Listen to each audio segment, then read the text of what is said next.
which you might think is shocking seeing as I love the original Spyro trilogy by Insomniac Games, who are the same developers of Ratchet and Clank, as well as their Spider-Man game on PS4 being one of my favorite games of all time, so you'd think I'd play their main flagship franchise. But the main reason why I haven't played this game until now is because, well, I was a GameCube kid. I didn't get a PS2 until pretty recently, actually. Yeah, that's the main reason why I haven't played this game. Though, of course, I always known about this franchise being a 3D platformer as well as a shooter, which definitely sounds interesting, and I gotta say, is definitely a good game. Now, I'm going into this blind. I don't know much about the rest of the franchise. I just know about this game only. So if things improve or change throughout the franchise, you can let me know in the comment section below, though I do plan on playing the rest of the games soon. Possibly. So essentially, after finishing their work on the third Spyro game for the PS1, Insomniac Games wanted to do something different. After feeling that they were a little bit limited with the Spyro franchise, they wanted to have a character that can actually grab stuff, since, Spyro walks on all fours. And they wanted to do a new direction, especially going into the next generation. And that meant leaving the Purple Dragon behind in the realm of fantasy and entering the world of sci-fi, which is what they decided to do with their grand entrance into the 6th generation with Ratchet and Clank, which ended up being a more popular game than the Naughty Dog, which is not kind of rare to see, since Naughty Dog's Crash Bandicoot was considered more popular than Insomniac's Spyro the Dragon. But now Ratchet and Clank was more popular than their new platformer, Jak and Daxter, at least in my opinion, since Jak and Daxter only had like 3 games and Ratchet and Clank is still going on. So anyway, let's go into the main plot of this game, since that'll help us go over the gameplay. So Ratchet and Clank, you play as, well, Ratchet and Clank. Who else do you play as? Ratchet is a mechanic alien thing. I don't know what exactly he is. I think it goes into species in later games, but yeah. And Clank is a defective robot. Defective meaning that he's not evil like some of the other robots from his clan, and he wants to save the world. However, Ratchet does not really care that much. He only cares really about himself and doing what's best for himself. But he decides to go along with Clank just because he has a good heart deep down, but really he just wants to goof off and go snowboarding and shit like that. Not snowboarding, but hoverboarding. You know what I mean. So essentially, there's this evil alien guy called Drag who wants to basically take parts of other planets to make a new planet after he polluted his own planet, which is just because he's a jackass. And according to him, the reason he did all this was for money. I'm not even joking. He's like, I want to make more money. This guy's a fucking asshole, but you love him because he's such a jackass. But one thing and one thing only: cash, and lots of it. So in order to do this, we gotta explore the planets in order to find Captain Quirk, who is a superhero guy that we need to find. It turns out that Captain Quirk was working for Drek the whole time, and he's an asshole two-timer who's just a loser. I don't like this guy. He looks ugly as hell, but it's fun to beat the shit out of him later on in the game. And our main character's all falling out because, how are you so stupid to fall for that trap? He's like, I did not know it was a trap. Well, you're stupid. And they fight, but then they get together. They love each other. Because essentially this game is a bromance story. There's not a whole lot of story, it's mostly just a bunch of gags and stuff like that, but deep down it's about the two characters, Ratchet and Clank, who are kind of opposite characters. They find to really like each other and respect each other, even though they come from very different worlds and stuff like that. So that's pretty sweet, that's fun. They become bros in the end, and that's what's best in life. Bros before hoes. And occasionally you'll meet funny side characters who are going through their own plights and helps, and you need to help them out, or they'll ask you for money so they can give you info bots, which are main things that you gotta collect in the game. But other than the main story continuing as it goes, there's not a whole lot of actual story going on here, and a lot of the side characters most of the time will not return or don't have that much going on, unfortunately, but that's okay. Which leads us into the main gameplay. In Ratchet and Clank, you are going through a bunch of different planets, where each one is a different level, and that you gotta find missions. Most of the time will give you infobots, which will lead you to the next planet. Each infobot leads you to a new planet. Each mission will either give you an infobot or a gadget or a weapon, and each of them are necessary to go past the game. Well, not every weapon is necessary, but each gadget definitely is. So essentially, gadgets are key items that make you able to go through certain areas or bypass certain obstacles. And the weapons allow you to attack enemies with unique ways. Every weapon is very unique and very fun to use, actually. Well, not all weapons are great. Not all weapons are created equally, but that's why you have so many. Starting off the game, you only have 2 weapons. One is the wrench, which you never lose, which is actually a pretty good combat option. You'll be using your wrench a lot since it doesn't require any ammo. It's great for destroying all these boxes, which gives you the currency of the game, which are all these bolts and stuff like that. So that's very nice to have a weapon that's very useful. You can use grand slam attacks, as well as you can use a little bit of a range attack for it. It's not the most useful one in the game. There's better ones, obviously, but it's very nice to have a melee option that doesn't require any ammo that's so useful. The The first weapon in the game is the bomb glove, which allows Ratchet to throw bombs pretty easily, actually. It doesn't hurt him, in case some bomb items in games will make you hurt you, but they don't. This weapon is actually pretty useful, and especially great to have as your first weapon in the game. In fact, a lot of the early weapons are actually, I think, some of the best in the game.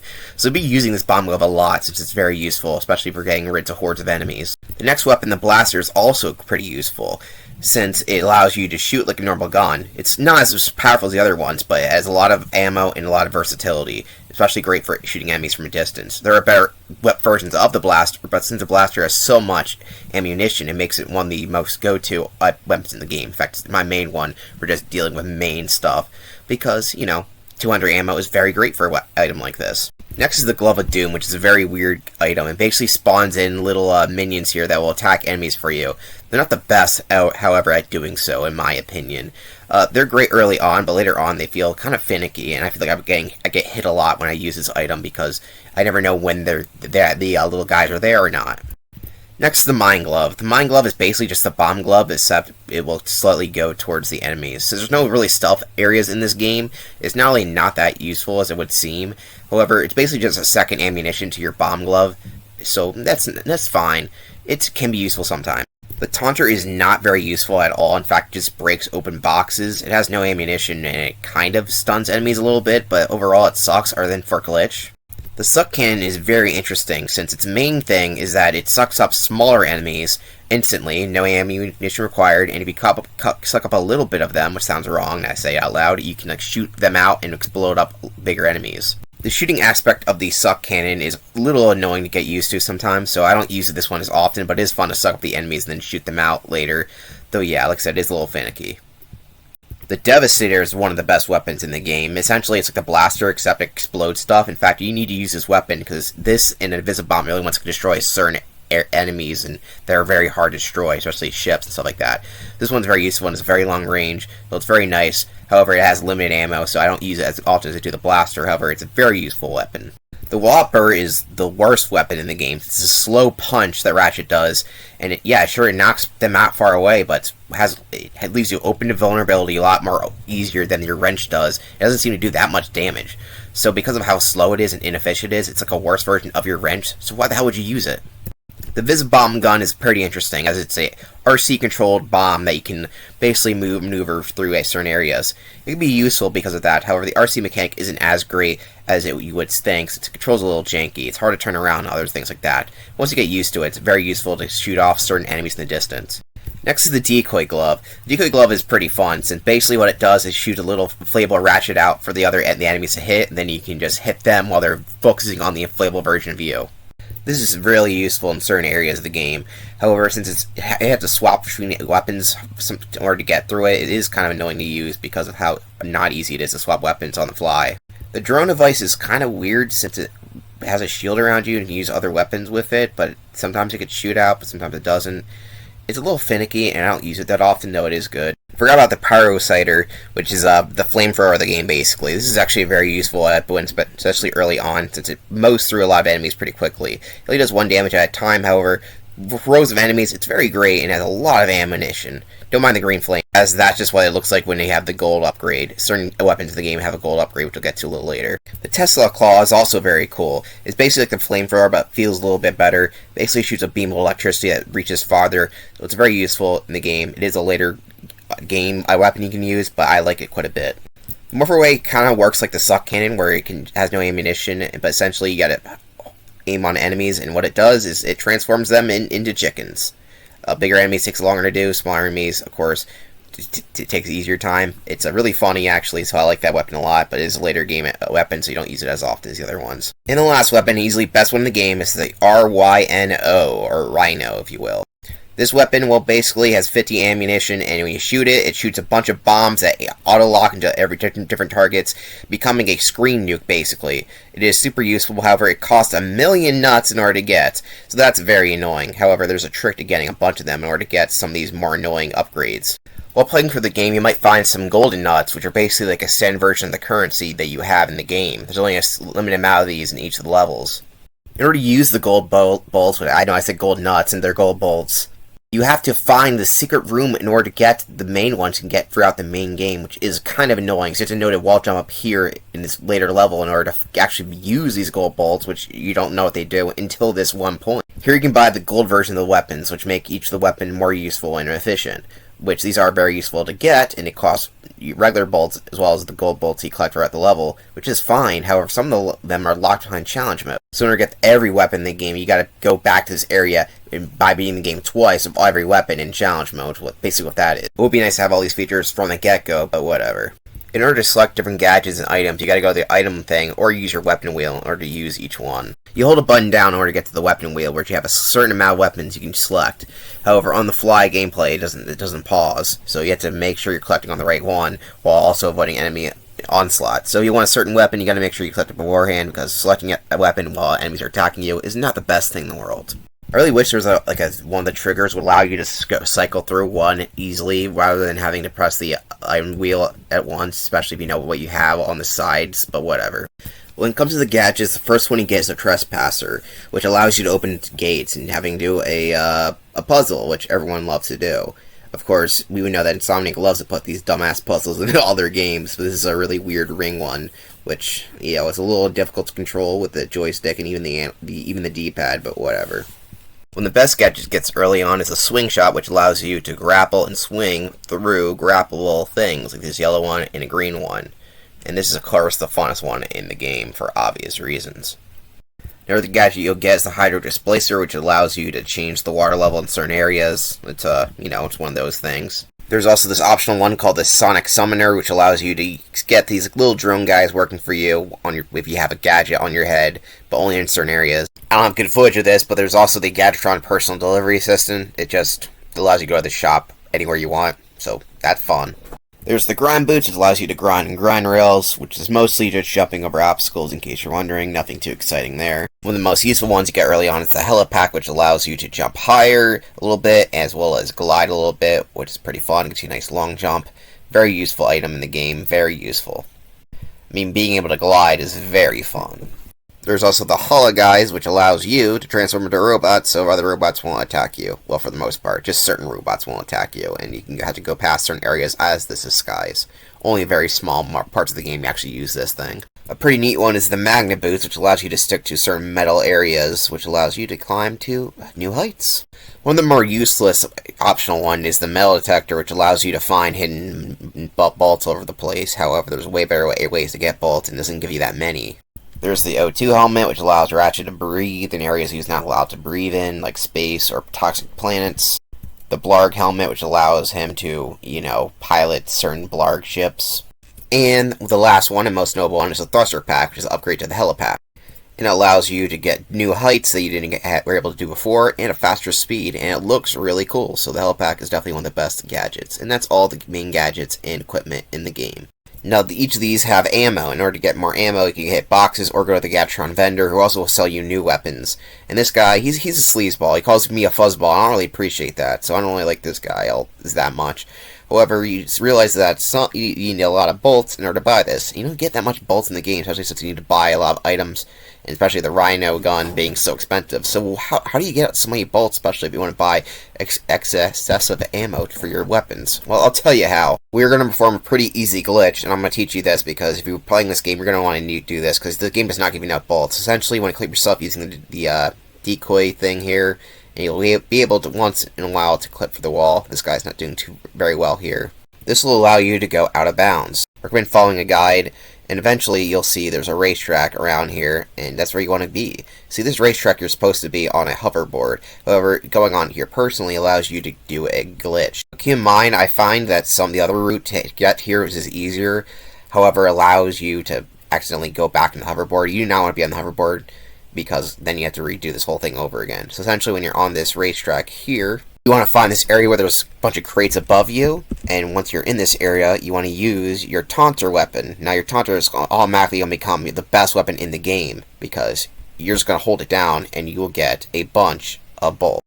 Since these crates up here will always respawn, just have your button held down on the circle button, and you will do fine. You'll do perfect, and you'll get enough bolts, enough to buy all the stuff you want. This may seem a little shady, but trust me, you do not have enough bolts to get certain items, and in order to get the Rhino gun, it takes way too long to do so.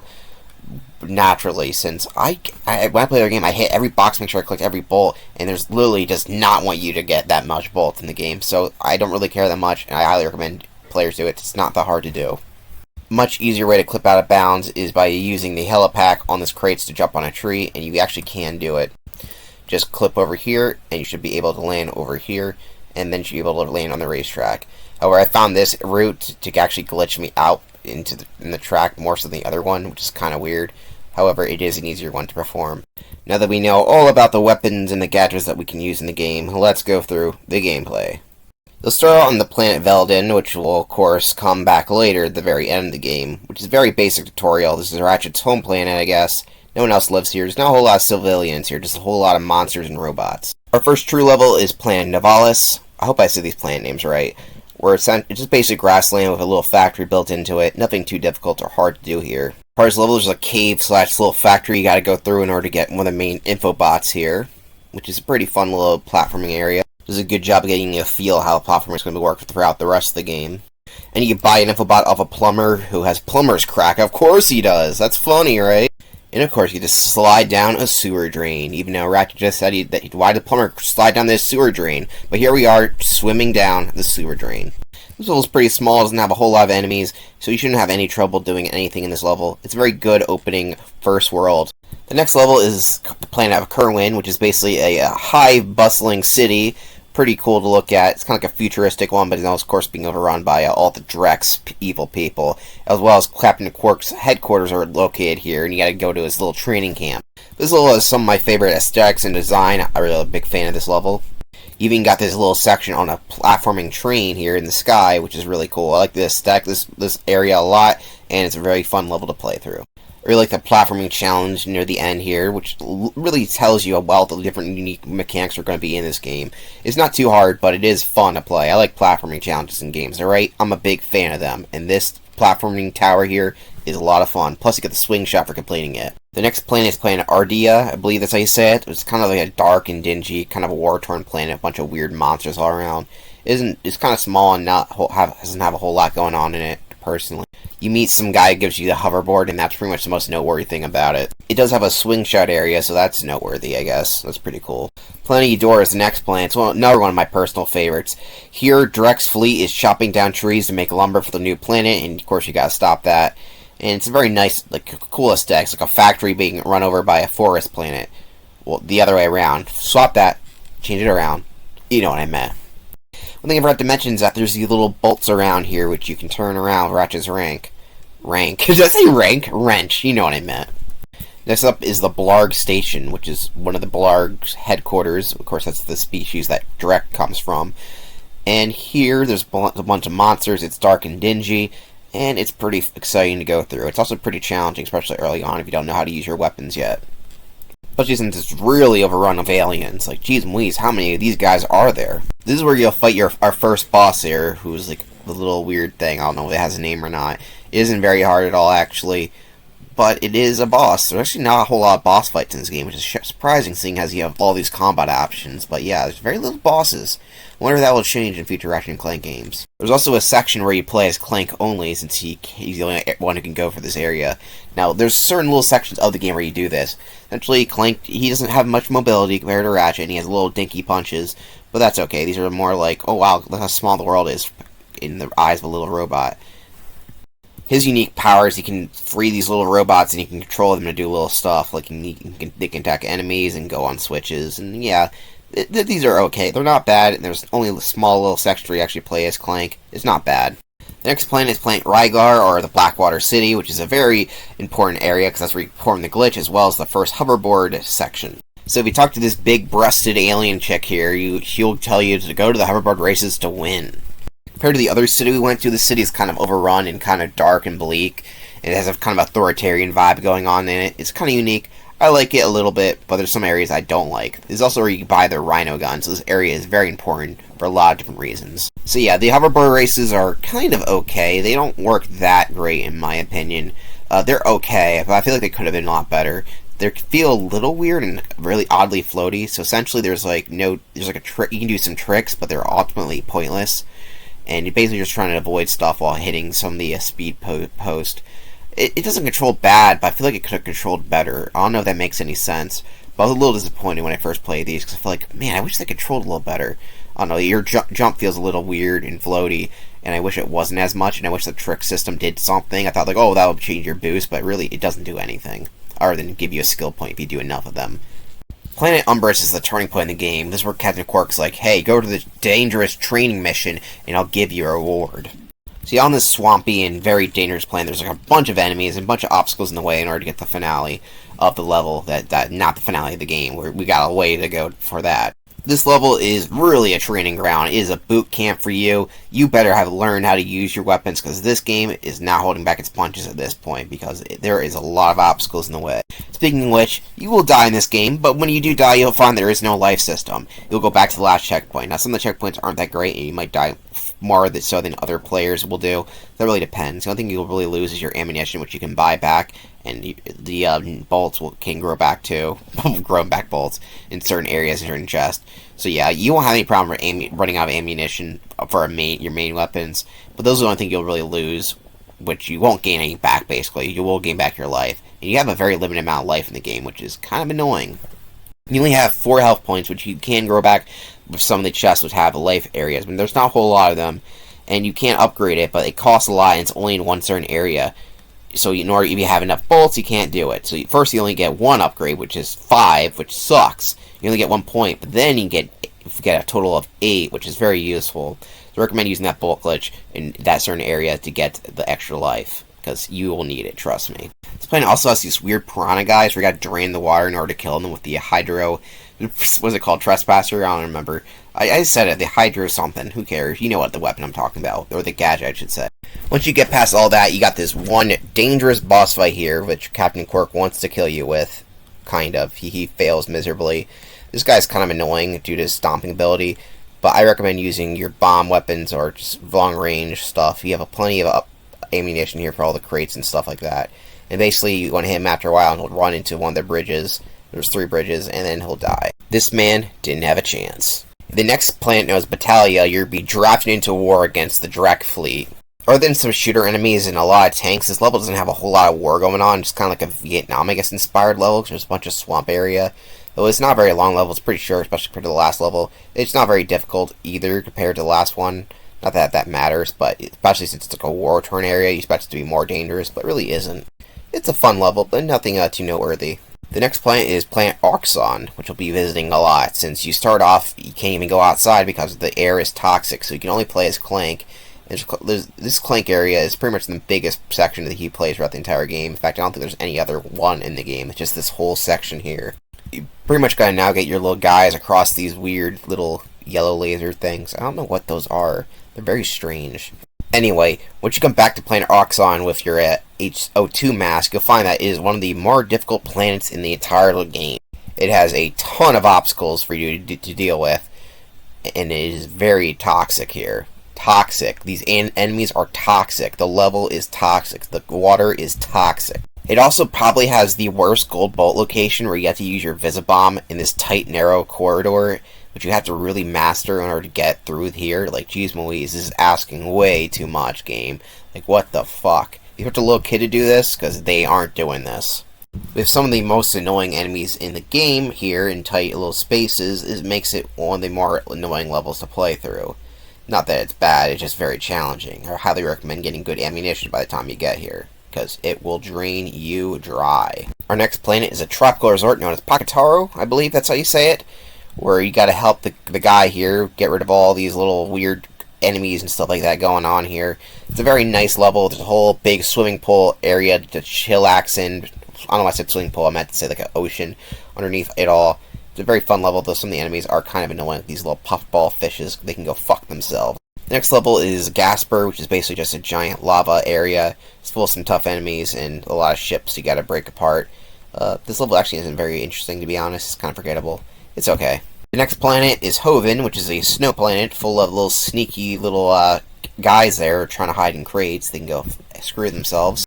This level is where you get to use your O2 mask a lot. First off, there is a swimming mechanic, and it's okay. Compared to the Spyro swimming mechanics that they developed, it isn't as good, and I feel it's a little harder to reach the surface. You gotta mash the button in order to get him to go upward, because he'll just slowly go upward rather than go fastly upward, which is a little annoying. This level is fun. I like the area with these conveyor belts here. It's pretty cool. I like it a lot. Cool is entirely intended as a pun. But yes, this planet does have a lot of enemies, like all over the corner. But like I said, if you learn your weapons and which one you how to use them the best way, and all the little enemy lineups and what they do, you'll have a good time destroying them all. The next area is Gemlick Base, which is the area where Captain Quark's hanging out that we want to stop. That's what Ratchet's goal is at this point. Like, he wants to get revenge. And then later's like, you know what? I'm going to help you, Ratchet. Why did I say Ratchet? I mean to say Clank. Now, well, actually, I'll help you to destroy the Drek. He's an asshole, too. But I want to go after Quark for trying to kill me. This base is full of enemies, and it's very large, and it has those golden gun upgrades, which I mentioned earlier.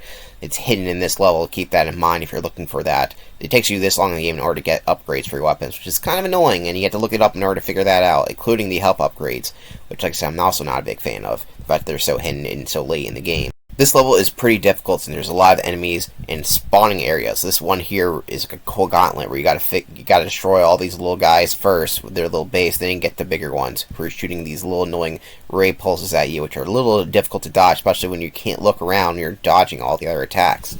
It's a very difficult game sometimes, but it's not impossible, and that's all that matters. Using that pilot's helmet, you can do the space mission where you gotta kill Captain Quark. You only do like a couple of these in the game, I believe. They're pretty fun. They're not bad. I haven't died in any of these. So yeah, eventually there's a bunch of ships there. You can hit asteroids and stuff like that. It's actually a free area, roam. At first you think it's on rails, but then you realize, oh wait, no, I actually can move around this area.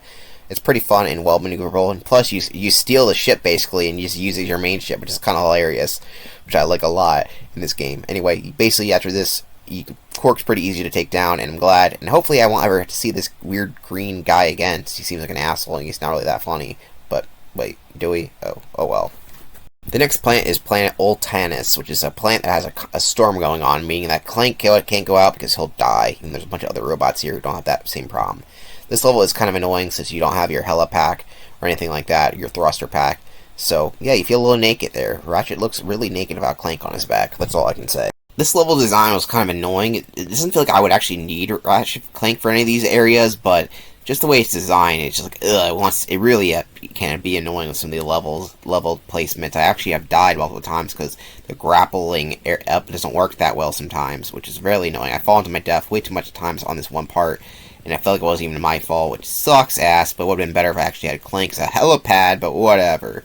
And very strangely, there's ice physics during one section. I do not know why. It wasn't on the snow planet, but it is here. Strange. Next planet is Quartu, which is pretty basic. There's not a whole lot going on here. You do 2 visits, one of the holo guys and one without. And this planet's cool because you get to play as Giant Clank, who just beats the crap out of everything in sight. It's really cool. It's just fun to have a giant mech guy, especially since it's Clank. He looks really funny. He's a big guy now. He kind of reminds me of the Iron Giant. I don't know why I think that, but he kind of does. He's kind of clanky. I get it, clunky. Oh, that was a terrible pun. But overall, it is fun. His guns don't really work that well, honestly, but his punches are pretty fun to use.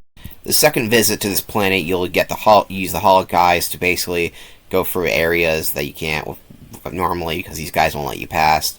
And yeah, they can be a little annoying. It's the only real stealth section of the entire game, so it's fun little area, and it's fun to go through. Also, this is where Clank was born, and it turns out that he was programmed to be rebellious from his computer mom. And yeah, that's a fun little tidbit for you. Next is Calibo 3, which is the level that you get the holo guys from. It's kind of a difficult planet, but it's also kind of small, so there you go.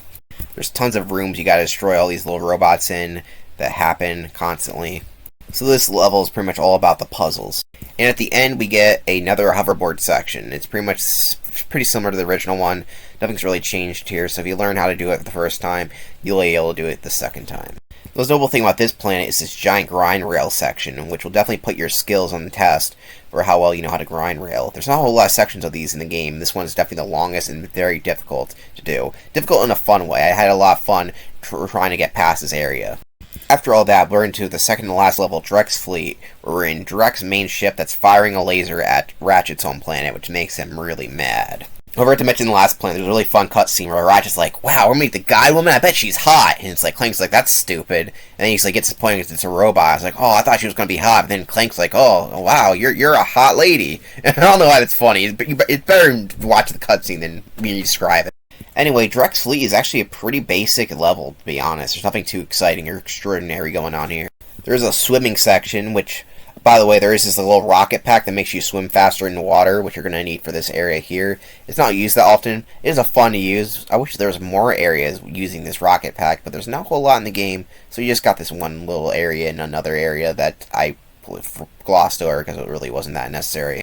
Now we're back on Ratchet & Clank's planet of Valdin. It is not very difficult at all, actually, compared to the previous levels I had to go through. It is a little longer, which is nice, but overall, there's nothing too dangerous here. By this point, you should have all the weapons, and you might have looked up guides in order to get all the rest of the other stuff, so by this point, you should have no difficulty traversing through this planet. It's actually surprising how little I had difficulty with this area. Like, really, even if you don't have the Rhino gun, all the other weapons you have will do perfectly fine here.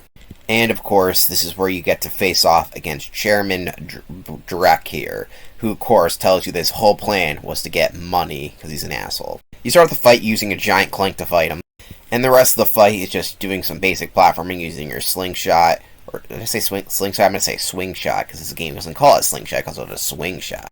And the rest is avoiding his bombs and other little minor enemies while using your weapons against him. Of course, by this point you might have gold guns or even the Rhino gun, depending what you do.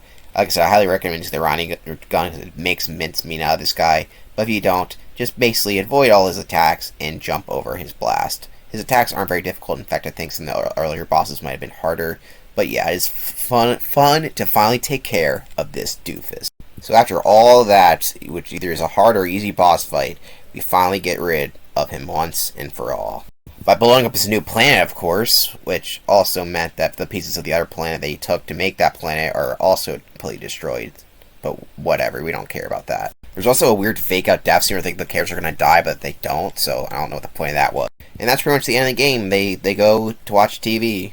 That's it. It just ends with Captain Quark selling stupid shit because he lost his job, I guess, and he's been selling stuff now.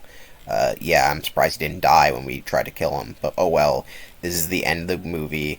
The game. And yeah, there's plenty more of these games in the future, so I guess I'll see where that goes if I have, like, the time, because I got lacrosse. That was a stupid reference. Anyway, bye-bye. And that, ladies and gentlemen, was the original Ratchet & Clank for 2002. The game was a big success when it came out, and of course led to multiple sequels, and even a feature film that apparently sucks.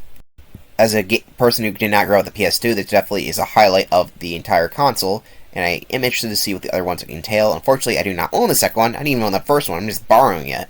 So yeah, I have a third one, oddly enough, so I gotta see if we can find the second one. Luckily for us, the game is not very rare at all. It's actually pretty cheap. Because the game has been re-released multiple times, it is not a very expensive game on PS2 if you want to play originally like I did. As you can see, the price is only $10 loose, 17 complete. It was re-released for the PS3 with the other three PS2 games. This one's a lot more expensive because it collects 3 games and didn't have that much release. But hey, there it is. $32 loose, 41 complete. The trilogy was also released on the PS Vita, PAL only, digitally only in North America. So you want the actual case, it's going to cost you a little bit extra. I've heard a lot of people actually like playing it on the PS Vita, so I actually don't have a PS Vita, so I wouldn't know. In 2016, the game would get a remake, which is kind of controversial. For the most part, it seems like the gameplays and the level designs are mostly the same. However, it's controversial because the story was changed to be in line with the movie, which everyone hated. So, yeah, it's kind of like a win-lose situation. I haven't played it yet. Maybe one of these days I will. Like I said, I got other games in this franchise to play, as well as other games in general. So yeah, you let me know what you think. Is it a good follow-up, or does it ruin the game? Let me know in the comment section below, because I have not played it, and I maybe will in the future. So that, ladies and gentlemen, was Ratchet & Clank. It was a pretty cool game. In fact, it was one of the first games that I know of to have the New Game Plus option, which is pretty cool, as well as a skill feature, which allows you to access cheats, but it wasn't really necessary to do. I got all the gold bolts in the game, and I got all the weapons and gadgets, and that's all I really meant to do. I didn't really want to replay the game after it, just to get the other gold weapons, or the other skill points, that is. But yeah, Ratchet & Clank is a game, if you have a PS2, or have one of the free future consoles that has it, you can buy it. then I recommend buying it, especially if you're a big fan of PS2 platformers or a fan of Spyro like me and haven't played one of these games. Very interested to see where this franchise goes later on down the line. And yeah, thank you for watching.